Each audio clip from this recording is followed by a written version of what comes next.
Kesambit Purwohantoro. Umpan itu adalah kesambit Purwohantoro, tegas Kartiko Sinumping. Gajah Sari terdiam, namun ia menghafalkan dengan baik nama yang baru disebut itu. Mahapati Aryatada kemudian mendekati Gajah Sari dan menepuk-nepuk pundaknya. Lepas umpan itu, mungkin kau tidak langsung kepada Rakuti, namun kau bisa memberikannya kepada Rabanyak, Rawedeng atau Rayuyo.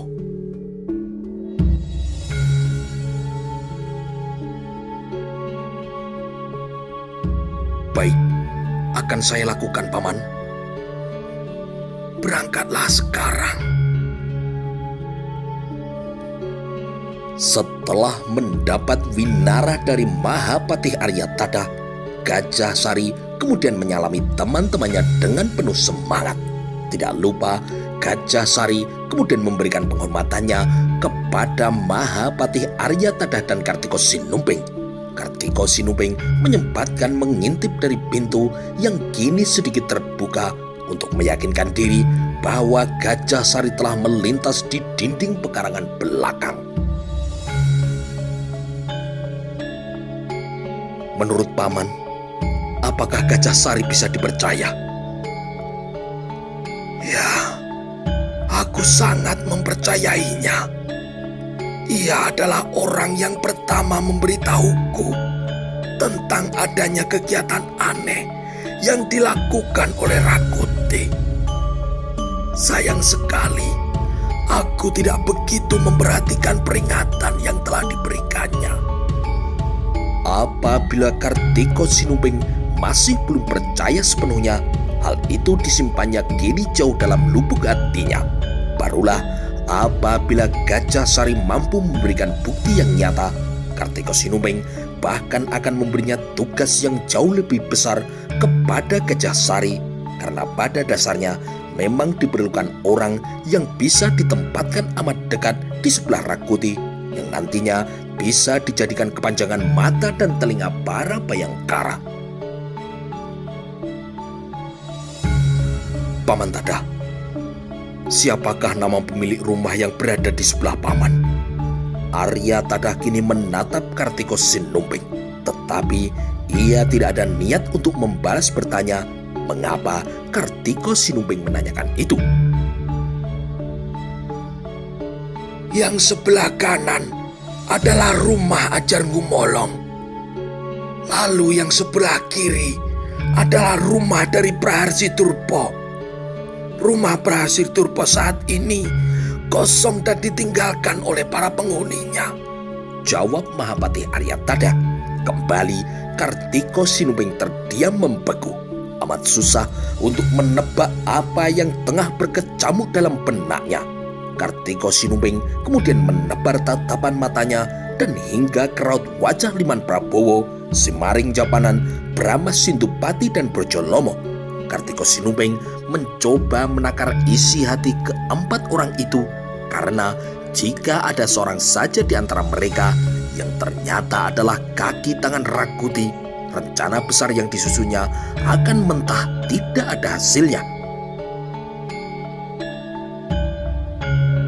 Aku berharap mereka bersih semua, ucap Bayangkara Kartiko Sinumping itu dalam hatinya. Lorong bawah tanah yang menghubungkan Wisma Kepatihan dan istana sungguh menggelitik hati Kartiko Sinumping. Liman Prabowo, Simaring Japanan, Brahma Sintupati dan kau Brojolomo, aku ada sebuah tugas untuk kalian. Apakah kalian siap? Siap, serentak jawab mereka yang telah disebut namanya. Kuasai rumah Praharsi Turpo. Aku membutuhkan pengamatan terhadap Wisma Kepatihan. Tetapi jangan ganggu Wisma Kepatihan. Brojolomo, aku tempatkan kau sebagai pemimpin. Lakukan sekarang juga. Dengan penuh semangat, Brojolomo kemudian melaksanakan tugas itu. Aryatada kemudian memberikan restunya dengan menepuk-nepuk pundak mereka. Liman Prabowo yang sangat terluka hatinya oleh perbuatan dari Rakuti kini agak berlinang matanya ketika mencium tangan Mahapati Haryatada.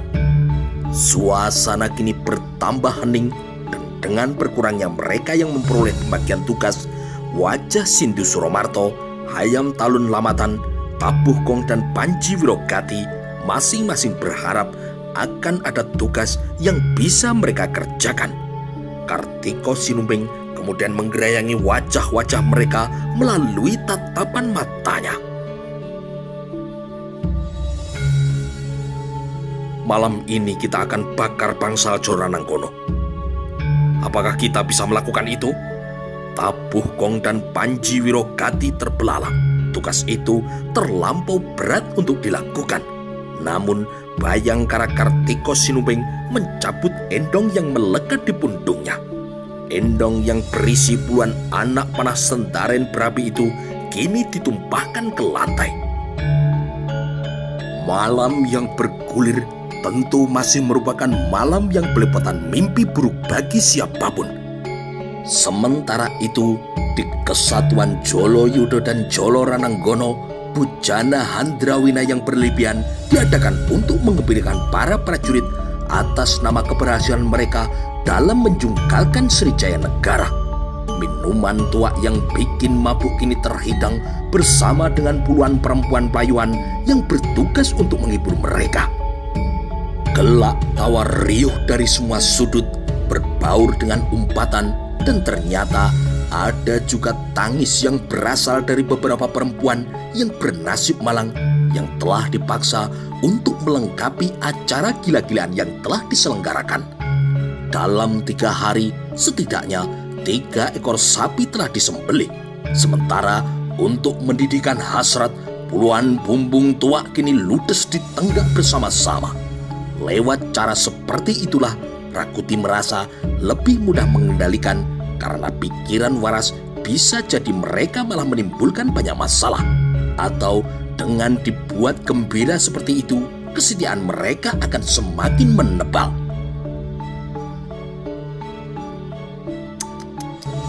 Benar-benar gila, ucap Bayangkara Kartiko Sinumbing yang telah merapat pada jarak yang cukup dekat dengan bangsal kesatrian itu. Di sebelah Kartiko Sinumbing, Panji Wirogati dan Tabuh Gong merasa kini isi dadanya ikut mendidih. Suara tawa perempuan dengan nada yang melengking tinggi dari kedalaman bangsal kesatrian itu menjadi gambaran betapa rusaknya kini tatanan.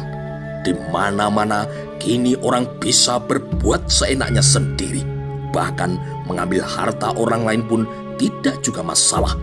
Tidak jauh dari mereka berdiri Sindu Suromarto dan Hayam Talun memegang erat Gandewo di tangan kirinya.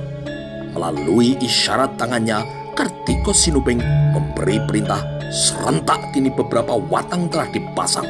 Sekaligus mereka juga menyiapkan arah bidik yang telah ditentukan. Prajurit Panji Wirogati yang memegang obor kini membantu menyalakan kain yang berbalut getah pinus yang melekat di ujung semua anak panah itu. Sejenak kemudian, suara desing susul menyusul melontarkan puluhan warostro dengan sasaran atap bangsal kesatrian. Dengan bidikan yang telah mengena pada sasaran, Bayangkara Kartiko Sinumbing kini menghajar dinding kayu yang sudah mulai lapuk itu. Api yang melekat di ujung anak panah itu pelan-pelan namun pasti akan berkembang menjadi kobaran yang membakar wisma. Apa yang telah mereka lakukan entah mengapa sama sekali tidak disadari mereka yang berada dalam kegembiraan yang tidak terbatas itu. Kita tinggalkan tempat ini. Kartiko Sinumbing kemudian memberi perintah. Sasaran kita selanjutnya adalah bangsal kesatrian Jolo Rananggono. Dengan gesit seperti langkah kucing tanpa meninggalkan suara, Kartiko Sinumbing dan teman-temannya kini melenyapkan diri. Dengan mudah mereka menghilang dan tenggelam dalam kegelapan malam, meninggalkan bibit kobaran api yang sama sekali tidak disadari oleh para penghuni bangsal kesatrian Joloyudo. Justru prajurit yang berada di depan Purwakerta yang kini paling awal mengetahuinya. Apa kau lihat itu? Rumah siapa itu yang terbakar? Semua kini memperhatikan. Salah seorang di antaranya kini berlari menuju ke kentongan besar yang menggantung di Pura Waktra. Itu adalah Kesatrian Joloyudo, teriak seorang prajurit. Keheningan malam itu sontak pecah oleh suara titir isyarat kebakaran yang dipukul bertalu-talu. Sapa titir itu kini gayung bersambut dibalas dari tempat lain. Para prajurit kini berloncatan menyiagakan diri. Dalam hitungan waktu yang tidak terlalu lama, Rakuti telah memperoleh laporan. Apa yang terjadi? Rawedeng kini melekatkan dua tangan di ujung hidungnya dan diarahkan itu kepada Rakuti. Sebuah sikap penghormatan yang menyebabkan Rakuti menjadi senang. Kebakaran telah terjadi di Kesatrian Joloyudo. Wajah Rakuti kini berubah semakin menegang. Dengan pengawalan yang sangat ketat, Rakuti kemudian turun ke pintu utama di tatak rambak Balai Manguntur, dan dari tempatnya berada dengan jelas Rakuti menyaksikan bibit api itu mulai kini berkobar membakar bangsal Kesatrian Joloyudo. Menggigil kini Rakuti, manakala sejenak kemudian ia melihat beberapa kali anak panah berapi melesat dari arah yang lain. Bangsal Kesatrian Jolorananggono kini juga menjadi sasaran pembakaran. Bibit api yang ditanam dengan melekatkan ke ujung anak panah itu segera beranak pinak, tumbuh dengan suburnya. Bayangkara keparat. Tidak adakah orang yang bisa menjegal ulah dari para pengecut itu? Umpat Rakuti yang tidak bisa lagi menahan dirinya.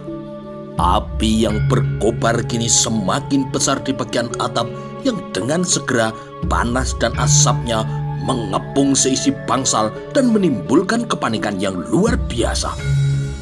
Segenap mereka yang tengah berada di dalam bangsal itu ternyata tengah kehilangan sebagian kesadarannya karena mereka telah mabuk minuman tua yang menyebabkan mereka terlambat untuk menyadari keadaan. Ada apa ini? Terdengar suara dari seseorang dengan suara yang menggelombang. Udaranya hangat, tambah yang lainnya. Sementara beberapa orang yang kesadarannya masih utuh kini berteriak-teriak panik. Bangsal kebakaran!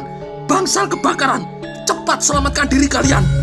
Beberapa perempuan yang dipanggil untuk menghibur kini panik luar biasa. Mereka menjerit-jerit ketakutan dan diantaranya bahkan ada yang pingsan. Tetapi kemudian seorang prajurit segera membopongnya. Meski sebagian kesadarannya telah lenyap karena terampas oleh pengaruh tua itu, para prajurit yang kehilangan sebagian kesadarannya itu masih bisa merasakan panasnya api itu. Sebagian dari mereka kini kebingungan dan hanya berputar-putar saja. Sebagian yang lain kini berhamburan menuju ke pintu.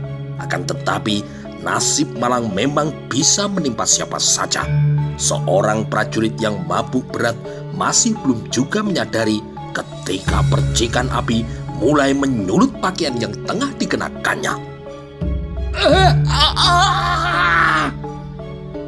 Berbeda dengan bangsal Kesatrian Joloyudo, segenap prajurit di bangsal Jolorananggono baru saja memulai bujana handrawina manakala asap mulai menjamah bangsal mereka. Asal api pun dengan segera kini diketahui. Dengan sigap pula para prajurit dari bangsal Kesatrian yang sebelumnya dipimpin oleh Tuanggong Pucut Luntar itu kini mengejar mereka yang telah menanam bibit api di atap bangunan mereka.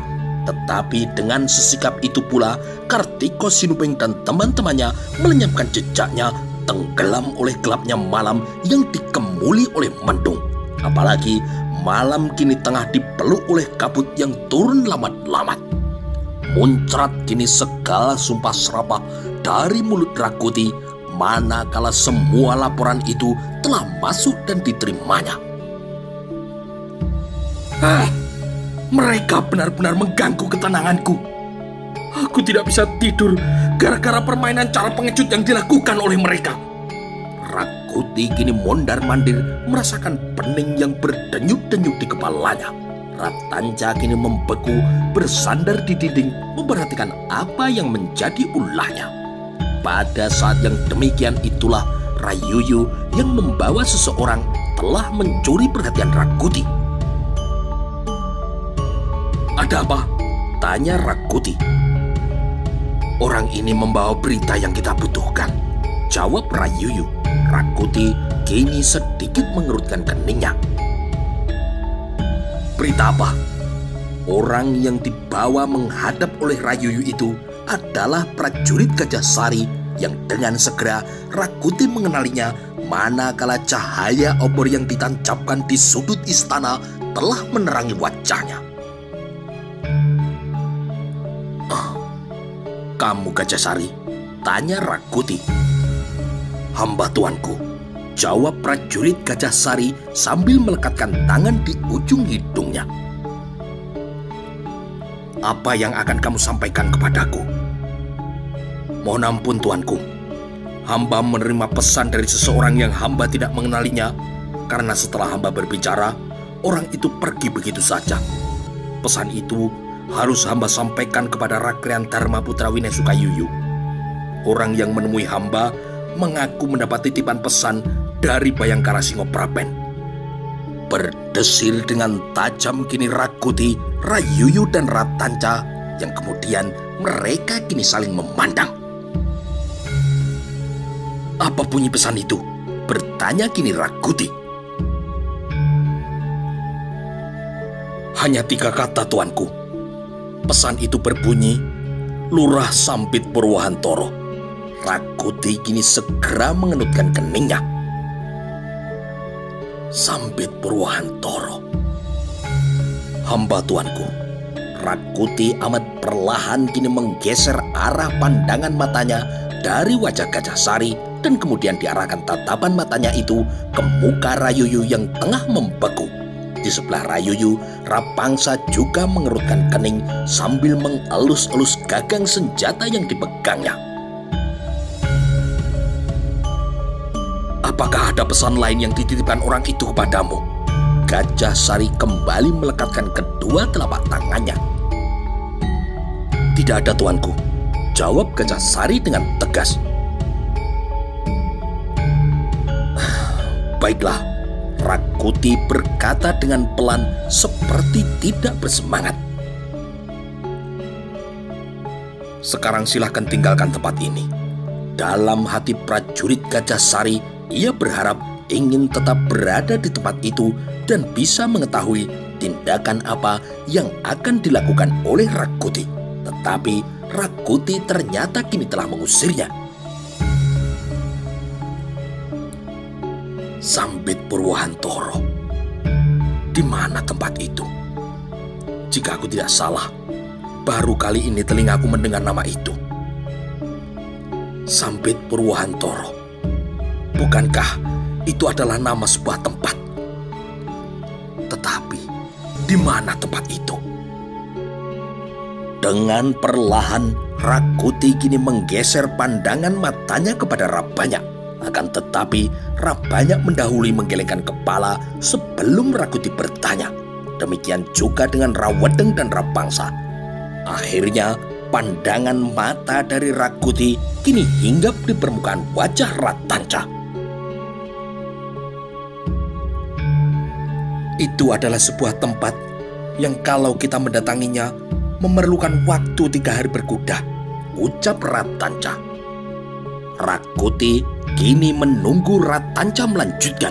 Namun Ratanca kini balas menunggu Rakuti untuk berbicara. Di mana tempat itu? Tempat itu dari Madiun menuju ke arah laut selatan melewati sebuah desa yang padat penduduknya yang bernama Ponorogo. Di sana tempat yang baru disebutkan itu berada. Rakuti kini mengepalkan tangannya. Dari tempatnya berada, kobaran api yang melahap bangsal kesatrian Jolo Yudo dan Jolo Rananggono masih berkobar dengan menggila. Aku tidak peduli seberapa jauh jarak yang harus ditempuh. Aku juga tidak peduli seberapa banyak pasukan yang diperlukan. Datangi tempat yang kau maksud itu. Aku ingin kepala Kologemet itu dikalungi dadung dan diseret menghadapku. Tanganku sendiri yang nanti akan mengayunkan pedang untuk memenggal pimpinan Bayangkara itu. Ruangan itu seketika menjadi hening. Apakah tidak ada yang mendengar perintahku? Mengapa tidak ada yang bergegas untuk melaksanakan perintahku? Rakuti berteriak ketika melihat kebekuan itu. Banyak bertindak agak sigap. Melalui berbagai cara, ia telah berhasil menghimpun kuda 100 ekor lebih untuk mendukung perintah itu. Pada dasarnya, pasukan yang harus melaksanakan perintah itu telah disiagakan. Sewaktu-waktu mereka siap untuk digerakkan. Namun pasukan yang siap digerakkan saat itu rupanya terganggu oleh kebakaran dan diperlukan waktu untuk mengumpulkan mereka yang telah tercerai-berai. Carut-marutlah kini isi kepala Rakuti. Sementara betapa retak isi benak Mahapatih Aryatadha yang berada dalam perjalanan kembali menuju ke tempat persembunyiannya. Bintang-bintang di langit kini tidak nampak, disapu oleh mendung yang tebal. Padahal betapa inginnya Aryatadha untuk menyaksikan wujud lintang kemukus dengan ekornya yang memanjang. Kemunculan lintang yang oleh banyak orang diyakini merupakan pertanda bahwa terjadinya sebuah peristiwa besar sebagaimana sekian tahun di masa lampau pada saat dirinya masih muda. Ia sempat menyaksikan bintang yang sama menghiasi langit menjelang Sri Kertanegara Praloyo digilas oleh banjir bandang pasukan Kediri di bawah pasukan Jayakatwang. Semoga Kartiko Sinumping dilindungi oleh penguasa jagat raya ini, ucap lelaki tua itu. Bayangkara Kartiko Sinumping kini memandang buah perbuatannya dari kejauhan. Di sebelahnya, Tabuh Gong dan Panji Wirogati meluap isi dadanya oleh pemandangan yang luar biasa itu. Bangunan besar manakala terbakar ternyata menimbulkan api yang sangat besar dan membubung Dahono meranjap dua bangsal yang dihuni oleh prajurit kaki tangan Rakuti. Sindu Suromarto dan Hayam Talun kini hanya membeku memperhatikan buah dari perbuatannya. Kita akan menyusul Brojolomo. Mendadak Bayangkara Kartiko Sinumping memberi perintah. Sementara itu, di rumah Praharsi Turpo bersebelahan dengan wisma kediaman Patih Aryatadha, Liman Prabowo, Semaring Capanan, Brahma Sintupati dan Brojolomo kebingungan karena tidak tahu apa yang harus dikerjakan setelah mereka berada di rumah Praharsi Turpo. Rumah itu telah kosong ditinggalkan oleh penghuninya. Tidak ada apapun yang menarik perhatian di rumah itu. Yang mencuri perhatian mereka justru kegiatan yang terjadi di Wisma Kepatihan.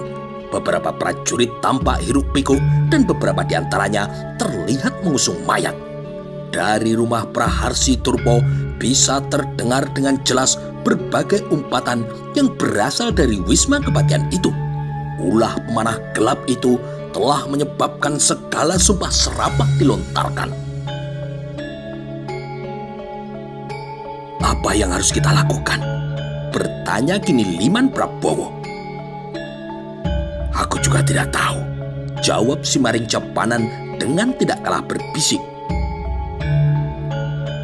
Tugas kita adalah mengamati kesibukan di Wisma Kepatihan, jawab Brojolomo. Tetapi kita tidak boleh melakukan apapun. Yang kita kerjakan hanya mengamati. Bersin pun kita tidak boleh. Malam kini menukik lebih tajam. Mendung yang semula menebar di segala penjuru kini batal menurunkan hujan. Bintang-bintang nampak bergemerlapan di penjuru langit. Kartiko Sinumping bersama dengan Tabuh Gong, Panji Wirogati, Sindu Suromarto dan Hayam Talun kini telah mendekat ke rumah Praharsi Turpo ketika terdengar derap kuda yang terlalu banyak. Dengan bergegas mereka bertiga kini menempatkan diri untuk bisa melihat dengan jelas siapa mereka yang berkuda sedemikian banyak. Akan tetapi Bayangkara Kartiko Sinubeng segera sampai pada sebuah dugaan yang ternyata dugaan itu benar.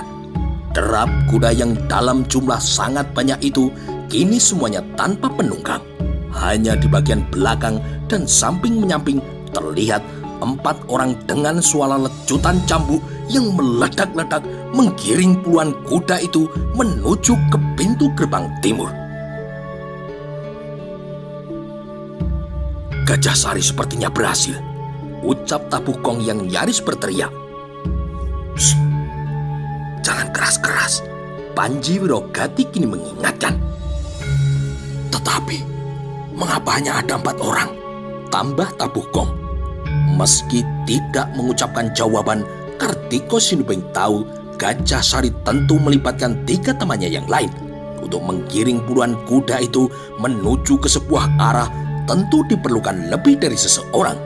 Kartiko Sinubeng kini tersenyum melihat rombongan berkuda itu bergerak lurus menyusur ke jalan arah timur, di mana melalui pintu gerbang timur itu nantinya kuda-kuda itu akan diarahkan ke sebuah tempat yang telah disepakati.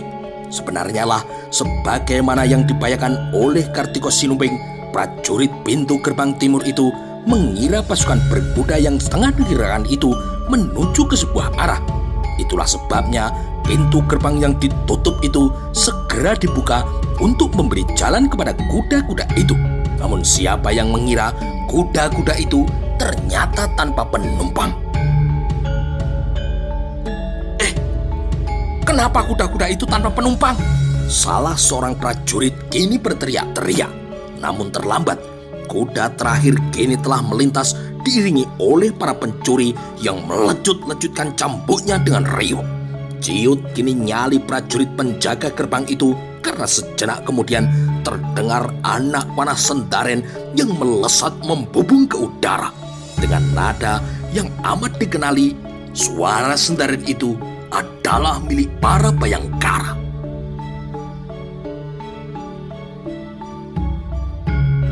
"Kejar mereka!" terdengar kini suara teriakan dari bangunan penjagaan. "Kejar pakai apa?" balas sebuah suara.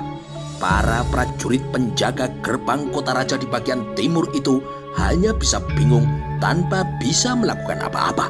Di pintu gerbang timur itu pun bahkan tidak ada kuda karena sedang digunakan oleh para senopati pimpinan mereka yang turun untuk mencari kelangenan. Senopati-senopati itu amat tergoda oleh kecantikan seorang gadis dan mereka memanfaatkan keadaan yang sedang kacau balau itu untuk mengail di air keruh. Banyak yang kini paling terhanyak.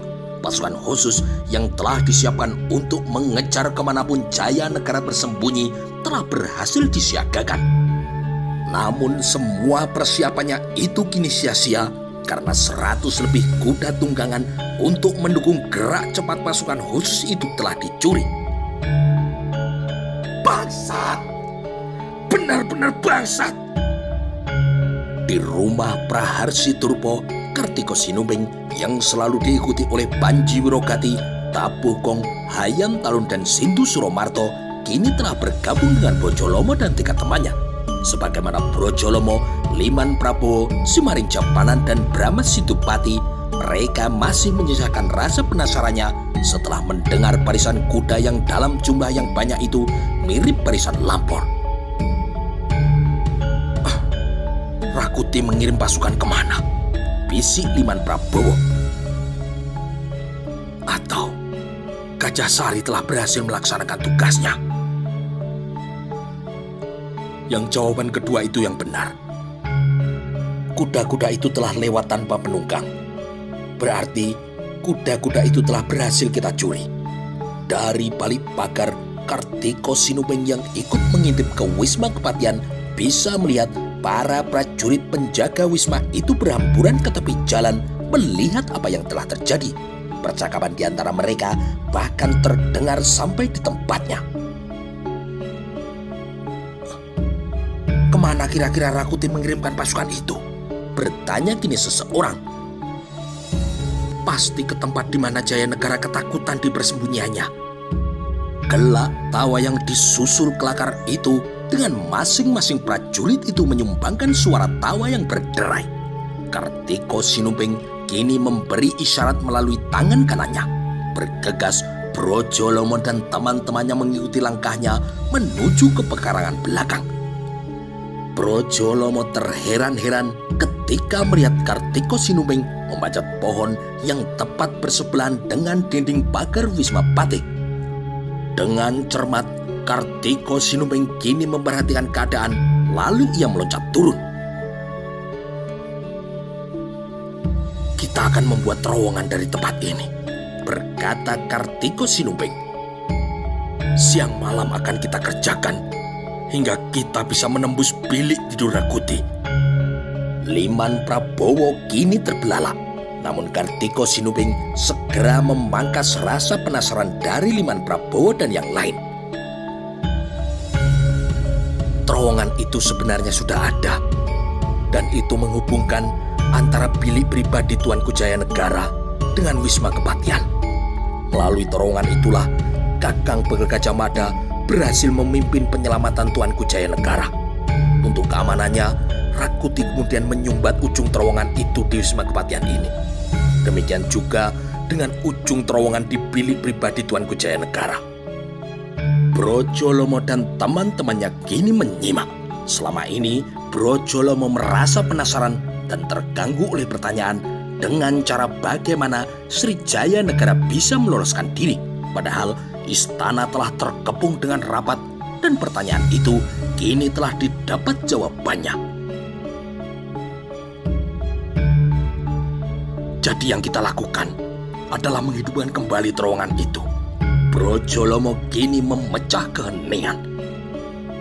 Ya, dari tempat ini kita menggali tanah sedalam 2 depa, lalu kita akan membuat terowongan tegak lurus ke sana. Terowongan itu nantinya akan tersambung dengan terowongan yang sudah ada menuju ke bilik pribadi Tuanku Jayanegara yang digunakan oleh Rakuti. Ujung terowongan itu pasti telah disumbat. Brahma Sidupati kini menyumbang pendapat. Kita akan membuat ujung terowongan baru. Beberapa depa sebelum ujung, kita akan menggali permukaan. Manfaat yang kita peroleh, kita bisa menempatkan diri untuk melakukan serangan dadakan. Hayam Talun yang membeku kini riuh menghitung waktu. Untuk pekerjaan ini, kita membutuhkan waktu lebih dari sebulan lamanya, ucap Hayam Talun. Tidak, dalam waktu sepekan, pekerjaan ini harus sudah tuntas. Kita akan mulai dengan penuh kesadaran dan penuh semangat malam ini juga, jawab Kartiko Sinumping. Kartiko Sinumping tidak mau berlama-lama dan membuang waktunya. Dengan peralatan yang ditemukan di dapur rumah Prahasisturpo, penggalian pun kini dimulai. Beruntunglah Kartiko Sinumping karena ia tidak berhadapan dengan jenis tanah yang tidak bersahabat. Ini benar-benar pekerjaan yang gila. Liman Prabowo kini bekerja sambil menahan tawanya.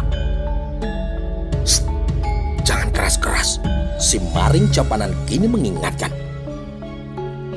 Apabila mendengar, mereka pasti bisa datang ke sini untuk melakukan pemeriksaan.